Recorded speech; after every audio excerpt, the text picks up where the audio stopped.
ఎప్పుడైనా ఎక్కడైనా మీ చేతిలోనే వార్తా ప్రపంచం. మీ మొబైల్లో, మీ కంప్యూటర్లో, మీ టీవీలో.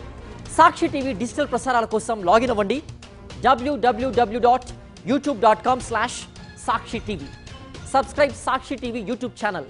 అమ్మ, ఇప్పుడు మనం శ్రావణ మాసంలో శుక్రవారమే కాకుండా మంగళవారం, శనివారం కూడా వ్రతాలు జరుపుకుంటారు, పూజలు జరుపుతారు. వాటి విశిష్టత ఏంటి? మంగళవారాలకి చాలా విశిష్టత ఉంది. మంగళవారాలు సుశీల కథ, అది చాలా ప్రాచుర్యం పొందింది. అది ఈ శ్రావణ మాసంలో భర్త యొక్క ఆగమనం, ఇంకా ఎప్పుడు వివాహం చేసుకొని వెళ్ళిపోతాడు ఈ సుశీల అన్న ఒక యువతి కథ అన్నమాట అది. అయితే వివాహం చేసుకుని వెళ్ళిపోతాడు ఆయన. వెళ్ళిపోతే మళ్ళీ అతను వచ్చేంత వరకు ఒక దీక్ష బూనుతుంది. ఒక దీక్ష బూని మళ్ళీ భర్తని ఆ గుర్తులతో పట్టుకుంటుందన్నమాట. అయితే అంటే దీనికి చాలా పెద్ద కథ ఉంది నిజానికి. తల్లి చాలా శ్రావణ శుక్రవారాలన్నీ శ్రావణ మంగళవారం అంతా నోచుకుంటుంది. వివాహం అవ్వంగానే ఒక వాయనం ఇస్తుంది. అయితే కూతురికే వాయనం ఇస్తుంది పెళ్ళి అయిన రోజే. అయితే ఆమె ఎటువంటి ఒక కుండకి వాసన కట్టాలన్నమాట. అది ఒక వాయనం ఇస్తుంది. వాయనం ఇచ్చేటప్పటికి ఇంకా ఆ రోజు రాత్రే ఈ భర్త చనిపోవాలి. అక్కడితో ఆయుష్ అయిపోయింది, శివుడు అనే అతని ఆయుష్. అయితే ఇది తెలుసుకున్న భార్య ఏం చేస్తుంది సుశీల, ఒక పాత్ర, ఈ తల్లి ఇచ్చినటువంటి పాత్రను అక్కడ పెట్టి నాగుపాము రావాలన్నమాట ఈ కథలో మనకి. ఆ నాగుపాము వచ్చి ఇతన్ని కాటు వేయడానికి వచ్చేటప్పటికి ఆ పాముని ఆ కుండలో బంధించి వాసన కట్టేస్తుంది. అది తెల్లారి లేచి చూసిన తర్వాత ఒక ముత్యాల హారంలాగా అవుతుంది.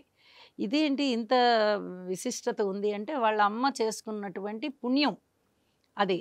ఆమె చేసుకున్నటువంటి ఈ వరలక్ష్మి వ్రతము, శ్రావణ మంగళవారాల వ్రతాలు, ఇవన్నీ చేసుకున్న పుణ్యవశాన చేత ఆ వాయనం అందుకున్నందుకు ఈ భార్యకి భర్త లేకుండా ఉండడం అని, అంటే వైధవ్యం అంటారు, అలాంటిది లేకుండా ఉండడం అనేది వచ్చేసింది అనమాట. ఇంత అద్భుతమైనటువంటి, ఇంత మహిమ కలిగినటువంటి వాయనాన్ని నేను అందుకున్నాను, నా భర్త ఎలా వెళ్ళిపోతాడు అని సుశీల భర్త వెళ్ళిపోగానే ఈ నోము నోచుకుంటుంది. ఈ నోము నోచుకొని అందరికీ అన్నదానం చేయడం మొదలు పెడుతుంది అనమాట. నా భర్త ఎప్పటికైనా తిరిగి వస్తాడని. వాళ్ళ తండ్రి మహారాజు కాబట్టి సరేనమ్మా అని చెప్పి అన్నదానానికి ఏర్పాటు చేస్తాడు. మళ్ళీ కొన్ని సంవత్సరాల తర్వాత భర్త తిరిగి వస్తాడు, పట్టుకుంటుంది. నా భర్త ఇతనేనని చెప్పి గుర్తులు, ఆనవాళ్ళు అవన్నీ అప్పుడు మొదటి రోజున ఏ గుర్తులు అయితే ఆమె భర్త పట్ల చూసిందో ఆ గుర్తులు కలిగిన అతన్ని గుర్తించి ఇతనే నా భర్త అని చెప్తుంది. చెప్తే ఇంకా అందరూ కూడా ఇతనే శివుడు అంటారు. అతను కూడా ఒప్పుకుంటాడు, నేనే శివుణ్ణి, నేను అప్పుడు అలా వెళ్ళిపోయాను, ఇప్పుడు మళ్ళీ వచ్చాను అని చెప్పి చెప్తాడు. అంటే ఈ వాయనం అందుకున్న ఫలం యొక్క మహత్యం, తన భర్త తనకి మళ్ళీ దక్కాడు అని చెప్పి ఆ కథ అంతరార్థం అన్నమాట మనకి. ఈ కథని కూడా ప్రతి వారు, అంటే ఆ నోము చేసుకునేటటువంటి ప్రతి వారు కూడా తప్పనిసరిగా ఈ కథని చదువుకుని అక్షింతలు వేసుకుని, అంటే మనకి కూడా ఎటువంటి సౌభాగ్య లోపాలు జరగకూడదు. అక్కడ సుశీల కథలో ఎలాగా సౌభాగ్యం వృద్ధి చెందిందో మాకు కూడా అలాగే వృద్ధి చెందాలి, మా భర్తకి ఎటువంటి ఆపదలు రాకూడదు అని చెప్పి ఈ శ్రావణ మాసంలో పెళ్ళి అయిన సంవత్సరం నుంచి ఒక 5 సంవత్సరాల వరకు ఈ నోములు నోచుకుంటారు. శ్రావణ మంగళవారానికి విశిష్టత ఉంది. ఒకసారి 5 సంవత్సరాలు చేసేసుకున్న తర్వాత ఇంకా శ్రావణ శుక్రవారాలకే ఎక్కువగా ప్రాధాన్యతనిచ్చుకుంటారు తప్ప ఇంకా శ్రావణ మంగళవారం నోము అనేది ఉండదు. ఇది 5 సంవత్సరాలు చేసుకోవాల్సినటువంటి నోము.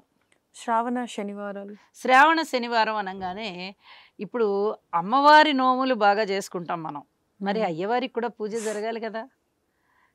అవును, వెంటనే వస్తున్నారు. శుక్రవారం వెనకాలే శనివారం వస్తుంది. మరి శనివారం అనగానే భోగవంతుడు, కలియుగ విశిష్ట దైవం వెంకటేశ్వర స్వామి, శ్రవణ నక్షత్రం అయినది కాబట్టి అద్భుతమైనటువంటి ఈ నెలలో తప్పనిసరిగా అయ్యవారికి కూడా నోములు చేసుకోవాలి.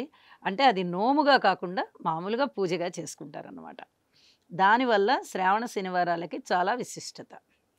అమ్మ ఇప్పుడు వ్రతాలు చేసుకున్నప్పుడు చాలా మంది కూడా ఏంటంటే వివిధ రకాల నైవేద్యాలు పెడతారు. కొంతమంది 7 రకాలని, కొంతమంది 11 రకాలని, కొంతమంది 21 రకాలని కూడా పెడుతూ ఉంటారు. నిజంగా ఈ వ్రతాలు చేసుకున్నప్పుడు ఇన్ని నంబర్ ఆఫ్ ప్రసాదాలే పెట్టాలి అని ఏమన్నా మనకి రూల్ ఉందా? ఏమీ నియమం లేదండి. ఇదంతా వేలం వెర్రి. మనం 5 చెయ్యాలి, మనం 9 చెయ్యాలి, 11 చేయాలి. మన శక్తి ఉంటే నువ్వు ఎన్నైనా పెట్టు దేవుడికి. భగవంతుడు మనకి ఇచ్చినదే మనం భగవంతుడికి సమర్పిస్తున్నాం. కొత్తగా మనం ఏం సృష్టించట్లేదు. అమ్మవారికి చాలా ఇష్టమైనది క్షీరాన్నం. ఆ తరువాత పులిహోర. ఈ రెండిటిని సమర్పిస్తే చాలు. అలాగే వడపప్పు, పానకం, చలిమిడి అవి కూడా అమ్మవారికి చాలా ఇష్టం. అవి ప్రసాదంగా కొంచెం కొంచెం పెడతాం మనం. ఇప్పుడు పులిహార, క్షీరాన్నం ఇలాంటివి ఎక్కువ క్వాంటిటీ చేస్తాము. ఎందుకంటే మనం మనం కూడా కూడా వాటిని తింటాం. ఎక్కువగా తింటాం కాబట్టి ఎక్కువ తీసుకుంటాం. చలివిడి అలాంటివన్నీ కొంచెం కొంచెం కొంచెంగా కొంచెం. చేస్తాం. వడపప్పు, చలివిడి అనేది. నువ్వు ఇంత చేసినా, ఇంత చేసినా, ఇంత చేసినా, ఎంత చేసినా భక్తి ప్రధానం. భక్తి ఎక్కడా కూడా లోపం జరగకూడదు. నువ్వు భక్తితో ఒక పిడికెడు చేసినా చాలు, పుణ్యం వస్తుంది. అంతే. అమ్మవారికి మనము ఒక్క మెతుకు అయినా సరే భక్తి ప్రపత్తులతో పెడితే ఆవిడ మనకి 100 మెతుకులు ఇస్తుంది. ఒక్క పదార్థం పెట్టినా చాలు, ఆవిడ మనకి సకల సౌభాగ్యాలు ఇస్తుంది. అసలు మనం ఏమీ పెట్టకపోయినా ఫలం, పుష్పం, తోయం ఇది చెప్తారు పెద్దవాళ్ళు. ఒక ఫలం పెట్టినా, ఒక పుష్పం పెట్టినా, ఒక ఆకు పెట్టినా, ఒక నీటి చుక్క పెట్టినా, ఏది భక్తితో అమ్మవారికి కానీ అయ్యవారికి కానీ పెట్టి మనము మనసారా నమస్కరించినా కూడా వారు మనని చక్కగా దీవిస్తారు. అక్కడ భక్తి ప్రధానం. ఇన్ని పదార్థాలు, అన్ని పదార్థాలు అనేది సంఖ్య ప్రధానం కానే కాదు. అమ్మ ఈసారి వరలక్ష్మి వ్రతం తర్వాత రాఖీ పౌర్ణమి వస్తుంది.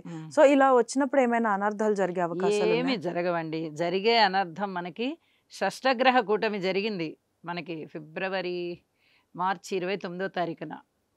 అది దాని యొక్క చెడ్డ ప్రభావమే 6 నెలల వరకు ఉంటుంది. కాబట్టి ఇప్పుడు చాలా అనర్థాలు జరుగుతున్నాయి కదా. విమాన ప్రమాదాలు ఉన్నాయి, తర్వాత అగ్ని విస్ఫోటకాలు ఉన్నాయి, రోడ్డు ప్రమాదాలు ఉన్నాయి, తల్లి పిల్లల్ని చంపడం, పిల్లలు హత్యకి గురి కాబడడం, యువతులు హత్యకి గురి కాబడడం, పెద్ద పెద్ద యాక్సిడెంట్లు అవ్వడం, అసలు ఇవన్నీ ఎక్కువగా వింటున్నాం కదా ఈ మధ్య.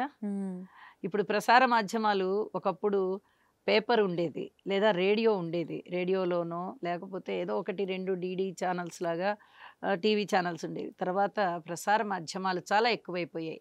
ప్రతిరోజు పేపర్లో మనం ఇవన్నీ చూస్తున్నాము. ఇప్పుడు యూట్యూబ్ పేరుతో అన్నీ చూస్తున్నాము. ఎక్కువైపోయాయి ఇవన్నీ. ఇవన్నీ కూడా కుజ రాహు దృష్టులు, అలాగే కుజ కేతు కలయికలు, కుజ శని దృష్టులు.